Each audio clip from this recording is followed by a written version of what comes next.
Hi guys, I'm so back vlogging pagkatapos ng mga dami kong shorts kong ginawa.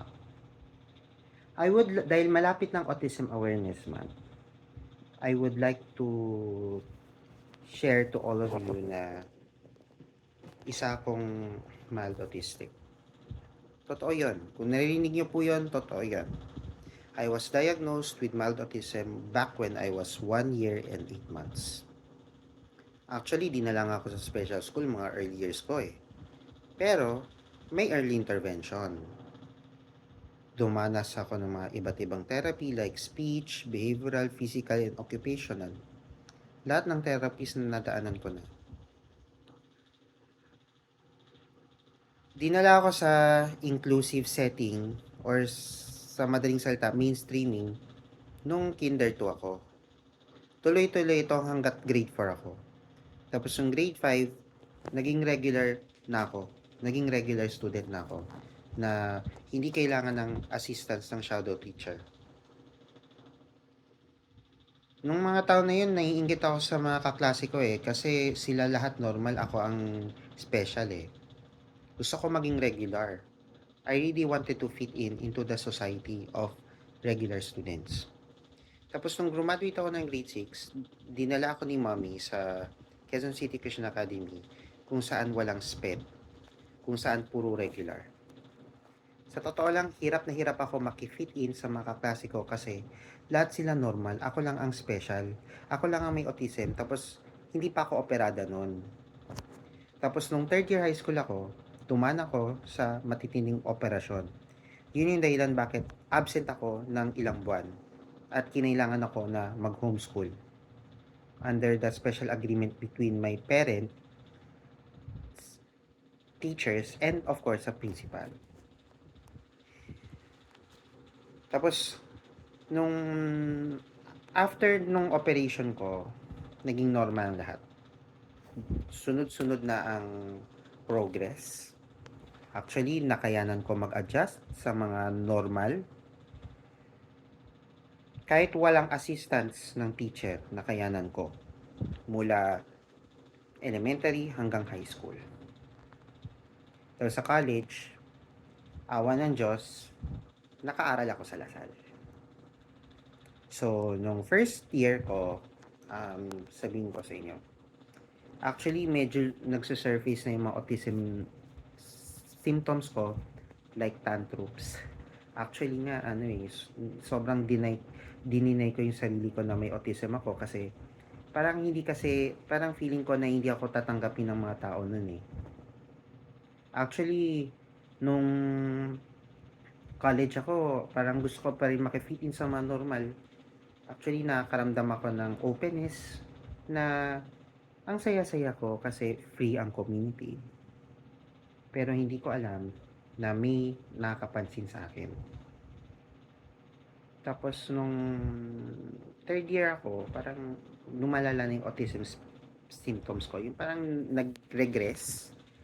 As in, nagkaroon ako ng self-harm episodes dahil bumaba ako, bumagsak ako sa mga quizzes. Siyempre, sa kagustuhan ko mag-dean's list. Kaya, ang nangyari, nauwi ako sa frustration, nagkaroon na ng self-harm episodes. Then, I was recommended to see a psychologist and a psychiatrist for me to be able to finish college kasi syempre that time nagre-regress na ako nung time na yon in terms of my condition kasi nung high school ako hindi naman ako more or less ako nakaranas sa mga yung alam mo yung bihira lang ako nagkaroon ng self-harm episode, super bihira lang nung high school, as in super duper bihira.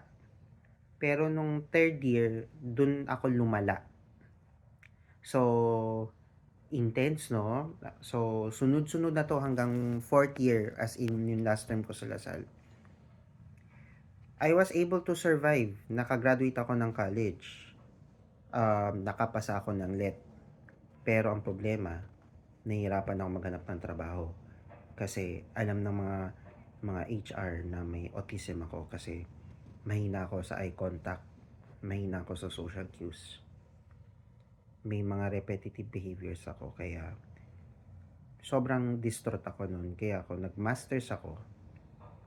Nung nag-masters ako, nung second year ko sa masters, bumalik na ang mga symptoms ko. So, but then again, kailangan magpatingin na ako sa psychiatrist kasi sobrang alarming na nangyayari.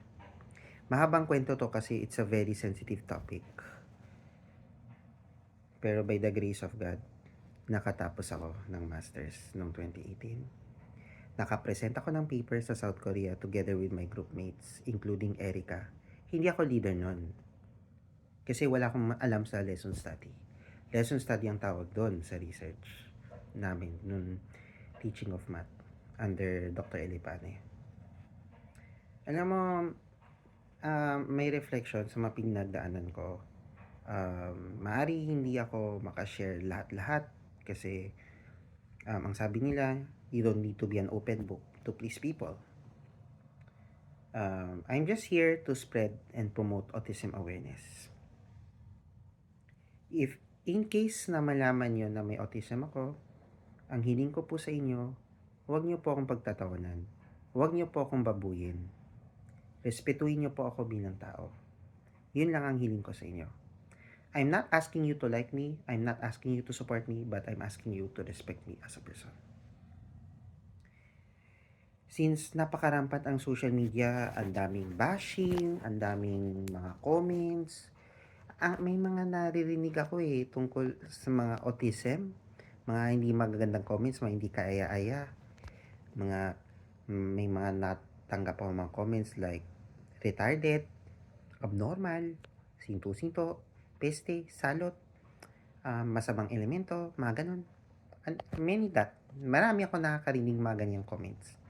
Whether social media or through verbal. Actually, hindi sa akin, kundi generalize. Sa mga bashers na against mga autism, ang sasabihin ko, i-voice out ko na to. Ano po ba ginawa namin sa inyo para pagsalitaan nyo po kami ng mga ganitong mga salita? Para mabitawan yung mga ganitong salita. Ano po ginawa namin sa inyo?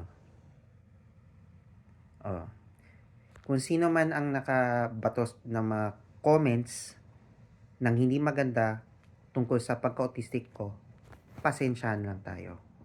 Magkakasubukan talaga tayo. Ako, mabait akong tao, very friendly ako, pero yung mga bad comments tungkol sa autism, pasensyahan na talaga. Hindi nyo po magugustuhan kung paano magalit. Yun lang masasabi ko. Sa mga supporters ko dyan, sa mga subscribers ko, maraming salamat for being a subscriber. Maraming salamat for supporting my channel. Sobrang salamat. Mahal na mahal ko kayo, mga subscribers ko. More shorts to come, more content to come, and more kabaliwan to come. So this is Audrey Curtis D, a person with autism, a professional, a let passer, a master graduate from De La Salle University, and an educator by mind, spirit, and heart.